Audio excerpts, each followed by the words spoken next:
Yeah, Kevin, sometimes I hear that when we go to work, we are there to work, not to make friends. So we should not be too serious about making or developing friendship with coworker. So what is your take for that? Like work and friendship. Okay. Um, I don't have a definition for that or a rule for that, except to say that the difference between work and, let's say, other relationship that are more personal to you is the environment of work takes precedence in that relationship. So first and foremost, you are there to achieve what your job requires you to achieve with these people as a primary outcome of you being there. Okay. And that should guide your behavior. So then the first role that I see that my colleagues would play to me is a work colleague. Now, what does that mean? And how is it different from being a friend? Well, work colleague, we talk sometimes, of course, we socialize, but more within the work context. We talk about work a little bit more. In fact, if not all, right? Mostly work. Okay.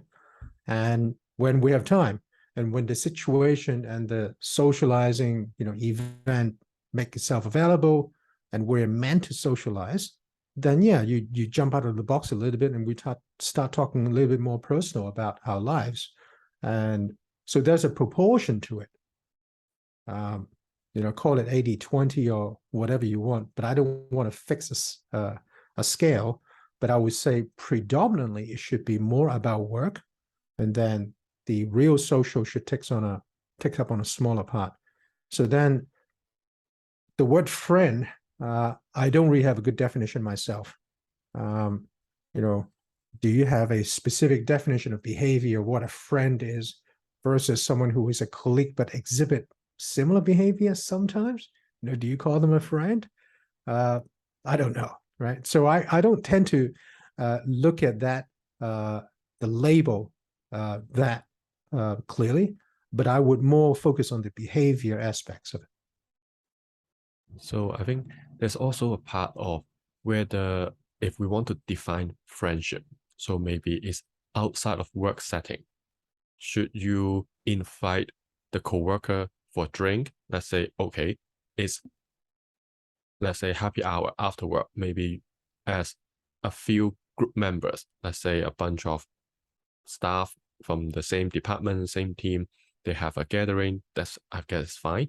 But in the context of developing friendship, let's say you invite one coworker alone, like just two of you, and for a drink, or maybe even during the weekend, or maybe not a drink, or other activities outside of work. So in that case, I think that would be more like a traditional friendship definition, right? So what would be your take on that?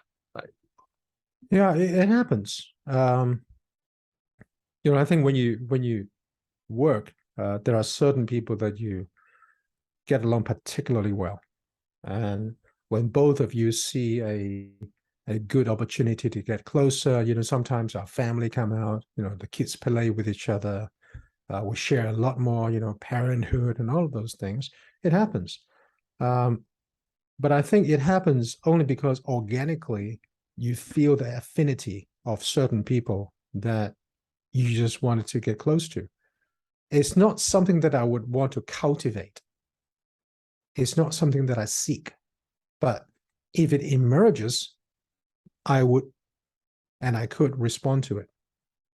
So there's a difference. The difference is I don't go to work, look for these things. I try to sow the seeds and I try to make everybody a friend of mine. Uh, I may not have any of them naturally in the way I connect with them, in which case I'll have zero of those type and I'll be fine. But if I then come across one or two, and naturally through our interactions and the course of our conversation, we found a lot in common, and both of us has a desire to interact more, then yeah, I'll let it happen, but only to a certain degree. We can talk about how I would look at that level of closeness, but I wouldn't go all the way in for as if it is totally personal. So it means that we are not deliberately trying to cultivate the friendship. So if it happens naturally, gradually, then maybe we can go along with the flow. Then there comes the question of, should we actively distance ourselves a little bit? So what if we have someone like a coworker intentionally trying to be a friend with us? Then should we keep that distance a little bit better, or we should go with the flow since that coworker is trying to be friend? So, Uh, Similar answer. So, do you feel the same way about the coworker? I think it's more like a mutual thing for that to work. It is one way and not the other. I would say you would naturally be less comfortable to develop, a deep relationship with someone that you don't really feel the affinity for. Um, and sometimes people do it because of who you are, uh, the kind of position that you're in happens, right? Um, Personally, I would definitely distance myself from it, um, and but I would do it, respectfully. I'll just say, oh, I'd love to come, but I can't tonight. I've got this. And if that person asks me once or twice, and I always say no, that probably won't ask me again. Um, but I'll never have to reveal that I don't like it or I don't want to. It's just that I can't because I have other things going on. yeah, so far we are discussing that on the basis of the same level of Mm. work title or just the hierarchy in the company. Then what about friendship across the hierarchy? So let's say with your boss, or maybe with your boss, because of some reason. Let's say you know each other in other workplace, you know each other personally. Let's say back in the days of schools. So for whatever reason, you just happen to know your boss, and you happen to develop a friendship because of that. And is that appropriate, or should we limit the friendship mostly to the same level of work, or should we not consider too much about that? I would be more sensitive to the boss or the boss, um, because it's sensitive because it might send out the wrong signal, even if you don't have the wrong intention. It's how other people perceive you, and you don't really know how they perceive you really, uh, because they don't tell you. And even if you try to convince them that you're not, will they actually believe you? So for that reason, I'd rather not even arouse the suspicion that they might have that perception. And so, uh, small things like if you have let's say your boss in London come to town, and that guy quite well. Okay, so then the whole group of the whole team goes out for dinner and drinks, and you keep being by his side and talk about reminiscing the old days, and then your boss look at you and you think, well, what is he talking to him about? Is he talking about me? You know, and what other people would think of you? Why is this guy sucking up to the boss's boss? Um, so even your intention is so innocent, and if they heard the conversation, they probably would not think anything about it. But they don't know what the conversation is. They're just seeing the image. So it's kind of like a reporter or a journalist, taking a picture. Do they know what really has been said? No, but they will write what they think they said.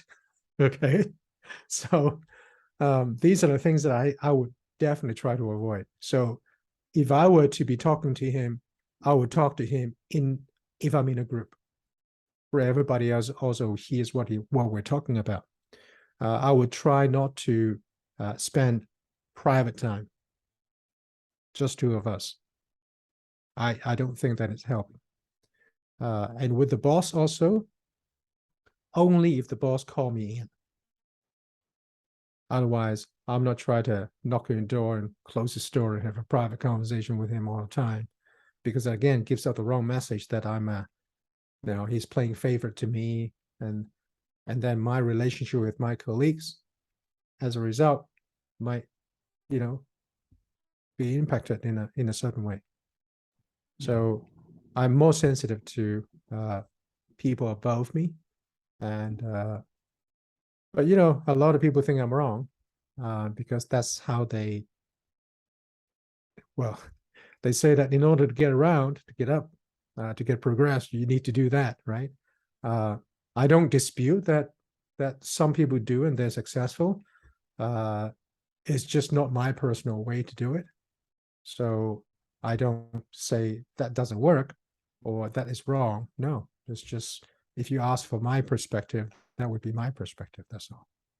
Yeah. So let's flip it again. So Yeah, now, and you have experienced in the higher up position, right, as the boss right. most of the time, then how would you handle your subordinates trying to befriend with you? Or let's say all the behavior we just mentioned, now Mm, you are not the subordinate, but instead you are the boss, or even the mm, boss. So mm. how would you handle this interaction? Similarly, so I would be sensitive too, um, because that's the way I look at it. Uh, I'm very consistent in both ways. So I would try to avoid a situation where, it's just the two of us away from the crowd for a lengthy period of time, uh, talking or, having a drink or, unnecessarily. Uh, so I would always be going back to the crowd, would be my default position, you know. Because sometimes, there's a crowd and they dissipate, and then naturally you're left with very few people. Okay. And then at the end, maybe just two of you. And then I would just say, "Oh, I need to get another drink. Do you want something?" And then he said, "Oh, yeah, me too." And then I come back and, uh, "Hey, let's go over there and talk to Phil," you know, something like that. And just beeline and have an excuse to just rejoin the group. Okay. Because otherwise, it's many things happen uh, intentionally or accidentally when it's just two people. Yeah. Especially if the two are of the opposite gender, right? There will be some That happens too. implication on that. And on Yeah. that topic, let's talk a little bit about a variation of friendship. What about Right. romantic relationship in the workplace? Should we, how should we approach it? Let's say there's two aspects of it, right? So it's either you initiate one or you accept one if you get approached. So what would be your take on that? Like romance in the workplace? It normally doesn't end well. Uh, it normally results in one of you quitting, um, just to continue, or quitting to be apart, right? Uh, because especially if you're in the same team, that's just too difficult. Um, Romantic relationship is one level above friendship, and there's so much emotional investment and expectation once you start at that level of relationship with someone, that logic doesn't exist for your behavior. And imagine if you come to work, are both of you willing and able to switch a button on and say, okay, it's work mode now. All of those expectations is, off limits. We don't talk to each other like we talk to us like colleague. I think, is it possible? It's possible, but how well can people discipline themselves really when they're doing the work, when they talk to each other, and when they are making decisions, more importantly? Um, and making decisions is where everything converge, because ultimately, if you let your relationship with this person or the special relationship between this person contribute to a consideration factor in making a decision where it should not, then, well, then as a boss, I would say you're not suitable for the role, because you're not performing as you should. So in that case, it means we should neither initiate one nor accept one if we get approached, right? So that's on the assumption or on the basis of same level of work and as well as different level. Let's say you are the boss and the subordinate relationship, right? I would say so. I would say if you choose to start, be prepared for the consequence. So I would never say to someone, "Don't do something unless it's illegal." Of course, it's not illegal to date your subordinates, or it's not even illegal to date your boss. But if you ask me for my perspective, I would say these are the potential consequences. If both of you are prepared for that, and you are okay to accept the consequence, then yeah, go ahead, fine. Just go in with your eyes open that it might happen or something like that could happen. So I actually have that experience myself. So when I came back to Hong Kong, my wife was HR officer at the company that I was in, and she was onboarding me, giving me all the forms to fill out. On that day, and count back 2 years later, and we're married. So I dated her for a year and a bit, and it was just it was just a coincidence that during that time, the company that we both worked for was taken over by another company, and part of that consequence was I was made redundant, so I have to leave that company, and so that solved the problem. Now, if I was still in the company, she's in HR and she also looks after our team. For the longer term, could there be problems over time if we reveal that, oh, you guys are together and as husband and wife? I don't know, possibly. And it could come to the same conclusion that one of us has to leave, right? Just to make things work better and smoother. So yeah, but it's not absolute. If the love of your life happened to be at work, and this is the one, right? Then maybe you don't mind a sacrifice. Marry this person and quit, and then you can solve the problem. Find a job somewhere else, and then live happily ever after. So it's not a not an absolute thing that I'm trying to say. It's about the balance and the trade-off, right? So you can't have it all basically in this certain context. Yeah. Or yeah, there will be a consequence for that. And I mean, if you are prepared to live the consequence, then you can go for it. But yeah, I mean, how many times people regret the decision, right? Even though they know Yeah. full well of the consequence. But if they're facing that, they still regret it, right?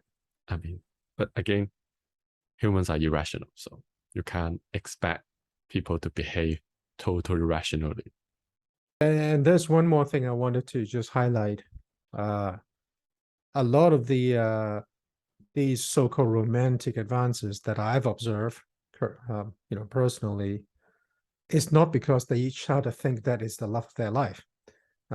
It's more like a convenience thing, because at least in my industry, back in banking, we tend to work long hours, 12, 14-hour days, and you don't really get a chance to meet other people during normal hours.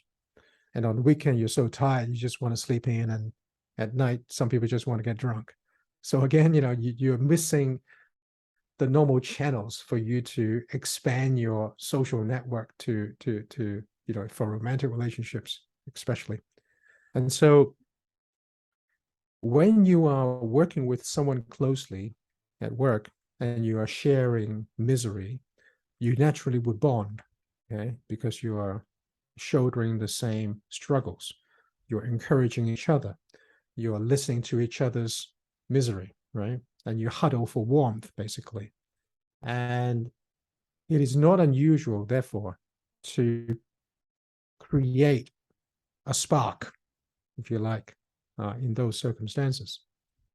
And because, you work late at night, the ambience is kind of suitable, and God knows what happened after work, right? And so I would caution people who are doing this out of convenience, and it's not because it's the love of their life, that the price to pay most of the time is not worth your career.